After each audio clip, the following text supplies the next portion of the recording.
नमस्कार। आज मैं ज़िंदगी की बात में ज़िंदगी में जो बेकार की बहस होती है उसके बारे में बोलूँगा। इंसान के पास एक अदृश्य अस्त्र है, बुद्धि। बल में वह बहुत जीवों से हार सकता है, पर उसकी बुद्धि का लोहा सभी मानते हैं। उसका ज्ञान दूसरों से श्रेष्ठ होने की भावना जगाता है। अब दुनिया बदल गई है।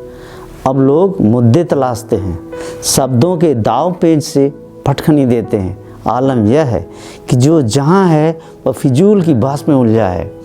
परिवार विवाद के अखाड़े बन गए हैं। हमारे संबंधों में तनाव इसलिए है क्योंकि हम संवाद करना नहीं चाहते। हम अपनी सार्थक संवाद की हमें ज़रूरत है, उसको नहीं करते। हर आदमी के पास कुछ न कुछ तर्क है या कुतर्क है। इसकी परीक्षा किए बिना हम एक दूसरे पर हावी होना चाहते हैं। यह ज्ञान थोपने की वस्तु नहीं है, स्वीकार करने की चीज़ है। अपना देश हो या अन्य देश, भगवान महावीर हो या भगवान बुद्ध, सब ने जन संवाद किया है। लोक भाषा में प्रश्नों के उत्तर दिए हैं। जब हम लोक जीवन से संवाद करते हैं तभी वह संवाद सबके लिए ग्राह्य, अनुकूल होता है, सार्थक होता है। वक्ता और श्रोता में समन्वय होना चाहिए, दूरी नहीं। जो जितनी दूर है उतना ही बड़ा है। हमारा जीवन धारा में बहता जीवन है। हमारी ज़िंदगी उस नाव की तरह है जो समय की धारा में अपने आप बहने लगती है। हम एक निश्चित दिशा में बढ़ना चाहते हैं, लेकिन कभी कभी समय की धारा अपने हिसाब से हमारे नाव का रुख मोड़ देती है।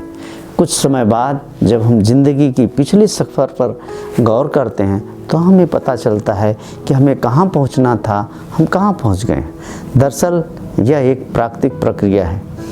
कई बार हम जिस रास्ते पर आगे बढ़ना चाहते हैं, परिस्थिति बस उस पर बढ़ नहीं पाते, लेकिन इसका मतलब ये नहीं है कि हमारे लिए सारे रास्ते बंद हो गए हैं। ऐसे बहुत उदाहरण मिल जाएंगे जब एक रास्ते पर चलकर सफल नहीं हो पाए, लेकिन दूसरे रास्ते पर चलकर सफलता की नई कहानी लिख दी। ऐसे बहुत से उदाहरण मिल जाएंगे कि लोग ताउम्र रास्ते बदलते रहे और उन्हें सफलता नहीं मिली, मगर ज़िंदगी के आखिरी पड़ाव पर उन्हें अभूतपूर्व सफलता मिली।